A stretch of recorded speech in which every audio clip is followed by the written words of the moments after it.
जय जिनेन्द्र। मैं हूं डॉक्टर कौनिक दोषी, आप सभी के समक्ष वो उमंग से आज बेलपत्र का बहुत ही चमत्कारी प्रयोग बताने वाला हूं, बहुत ही दिव्य प्रयोग बताने वाला हूं, जिससे आपके घर में 7 पुश्तों तक लक्ष्मी का स्थायी वास होगा। इस वीडियो को अंत तक देखना। और बेलपत्र के ऐसे बहुत सारे प्रयोग हैं जिससे आप आपके घर पे लक्ष्मी को सकारात्मक ऊर्जा को आकर्षित कर सकते हैं। ऐसे सभी प्रयोग मैं आपको बताने वाला हूं। ध्यान से देखिए वीडियो को, अंत तक मेरे साथ बने रहिए। तो जैसे कि श्रावण मास प्रारंभ होने वाला है, बहुत सारे शिव साधक हैं जिनके लिए बेलपत्र बहुत ही पूजनीय है, बहुत ही दिव्य माना जाता है और वे शिवलिंग पर जाकर बेलपत्र अर्पित करेंगे। बेलपत्र से शिवलिंग पर पूजा कर शिव जी को प्रसन्न करने का प्रयास करेंगे। सही बात है कि शिव जी को बेलपत्र बहुत ही प्रिय है, बट एक और तथ्य इसके साथ में ये जुड़ जाता है कि न केवल वैदिक संस्कृति, बहुत सारे मतों में तो ऐसा भी कहा गया है कि पार्श्वनाथ भगवान का निर्वाण इस पेड़ के नीचे से ही हुआ है। और एक शाक्त मत ये है, जो देवियों का मत है, ठीक है, जो देवी उपासकों का मत है, वो ये कहता है कि बेलपत्र के प्रत्येक अंग में देवियों का वास है। बेलपत्र की जड़ों में माता गिरजा का, बेलपत्र के तने में माता महेश्वरी का, डाली में माता कात्यायनी का, पत्ती में माता पार्वती का और बेल पत्र के मूल में तो साक्षात लक्ष्मी का वास माना जाता है।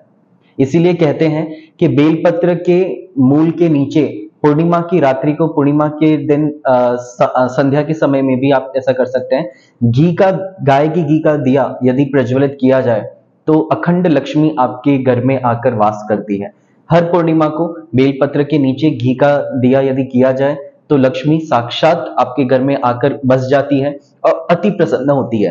हम अक्सर कहते हैं कि हम श्रीफल वर्ड यूज करते हैं नारियल के लिए। जैसे नारियल हो गया, उसको हम लोग, सूखा नारियल जो होता है उसको श्रीफल बोलते हैं कि हम लोग मंदिर में श्रीफल चढ़ा रहे हैं।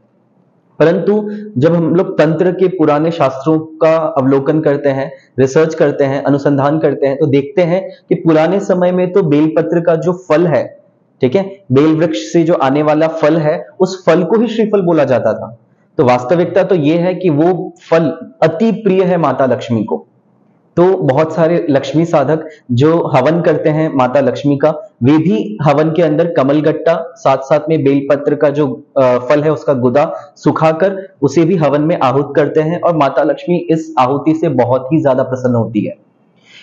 और बेलपत्र का मैं कहूं, जो कांटा है, कांटे को भी तंत्र में बहुत ज्यादा प्रयोग किया जाता है और बहुत सारे यंत्र बनाए जाते हैं। माता काली और 10 महाविद्या उस कांटे में साक्षात विराजती है और बड़े से बड़ा कोई मारण प्रयोग भी हो तो बेलपत्र के कांटे से सही विद्या, सही प्रयोग से उसे काटा जा सकता है, उसे रोका जा सकता है।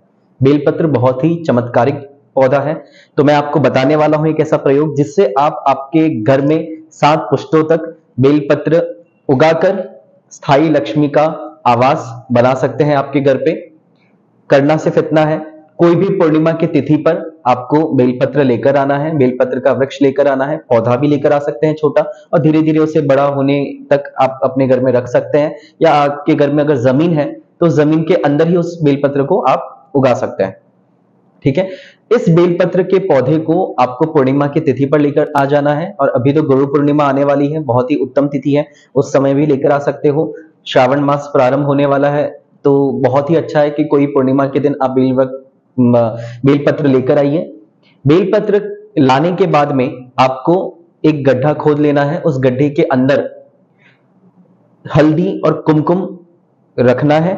हल्दी कुमकुम रखने के बाद में उस पर भोजपत्र से केसर या फिर अष्टगंध से, ठीक है, केसर या फिर अष्टगंध से भोजपत्र के ऊपर श्रीम लिख देना है। श्रीम बीज मंत्र, जो माता लक्ष्मी का बीज मंत्र माना जाता है, उसे स्थापित कर देना है और माता से प्रार्थना करना है, हे माता भगवती, यहां पर मैं बेलपत्र को स्थान दे रहा हूं, आप भी यहां पर विराजिए। मैं इस बेलपत्र की पूजा करूंगा, आप अखंड रूप से मेरे घर पे स्थापित हो जाइए। मैं आपसे प्रार्थना करता हूं कि मेरे घर पे, मेरे परिवारजनों पर आपकी कृपा बनी रहे। और ऐसी प्रार्थना करने के बाद में माता का आवाहन कर, माता से कृपा मांगकर वहां पर श्रीम बीज मंत्र को स्थापित करना है। और श्रीम बीज मंत्र के आसपास आपको 5 कौड़ियां और 5 गोमती चक्र रखने हैं। कौड़ी पीली कौड़ी होनी चाहिए, पीली कौड़ी जो होती है वो आपको 5 बाजू में रख देनी है, उसके आजू बाजू में 5 गोमती चक्र रख देने हैं। ऐसा कर देने के बाद में उस पूरे जो बेस है उसके ऊपर आपको पीली सरसों से उसे ढक देना है।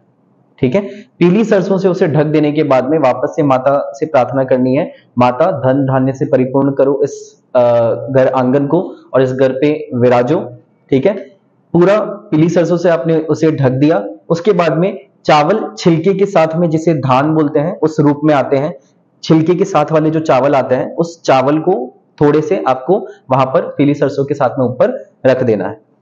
उसके बाद में उसके ऊपर ओम श्रीम श्रेय नमः ऐसा बोलकर बेलपत्र को स्थापित करना है और फिर शिव जी के मंत्रों का उच्चारण कर शिव पूजा भी करनी है वहां पर, और फिर मिट्टी को ढक देना है और मूल में देखना है। ठीक है, जो बेलपत्र का मूल है उसके अंदर देखना है, और ये कुबेर मुद्रा है। यहां की जो 2 उंगलियां हैं उसे बंद कर दीजिए और इन 2 तर्जनी और मध्यमा अंगुली को आपको अंगुष्ठा से जोड़ देना है। इस कुबेर मुद्रा में आपको वहां पर ध्यान करना है, और ध्यान करते हुए मूल पर, जो बेलपत्र का मूल है वहीं पर आपको देखना है। देखकर माता लक्ष्मी का ध्यान करना है। ठीक है, माता लक्ष्मी का ध्यान करना है कुबेर मुद्रा में। माता लक्ष्मी का जब ध्यान कुबेर मुद्रा में किया जाता है तो माता लक्ष्मी ऐसे तो चंचला है, परंतु कुबेर मुद्रा में करने पर, कुबेर मुद्रा में ध्यान करने पर माता लक्ष्मी वहां पर स्थायी हो जाती है। तो वहां पर माता लक्ष्मी को श्वास अंदर लेते हुए आपको स्थापित करना है, ध्यान करना है, और माता से फिर से प्रार्थना करनी है कि अष्टलक्ष्मी, माता के 8 स्वरूप वहां पर विराजित हो गए हैं, ऐसा आपको विजुअलाइज करना है।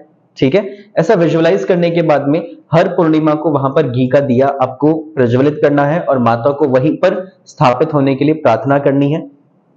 ऐसा करने से आप देखोगे धीरे धीरे आपकी आर्थिक स्थिति परिवर्तित हो रही है, आपकी लाइफ में ड्रास्टिक चेंज आएगा, छप्पड़ फाड़ के धन बरसेगा। ये क्रिया करके देखिए, आप श्रद्धा से करिए, पूरे भाव से करिए, अवश्य अवश्य अवश्य ही आपको लाभ मिलेगा। यदि आप ऐसी कोई और जानकारी चाहते हैं तो अवश्य ही हमें फॉलो करिए, हमारे चैनल को सब्सक्राइब करिए, और प्रोफेशनल कोई कंसल्टेशन आप चाहते हैं तो आप हमें कांटेक्ट भी कर सकते हैं। साथ ही साथ इस गुरु पूर्णिमा को हम लोग कुबेर यंत्र एनर्जाइज करने वाले हैं। उस कुबेर यंत्र को भी अगर आप प्राप्त करना चाहते हैं तो आप हमें कांटेक्ट कर सकते हैं। धन्यवाद।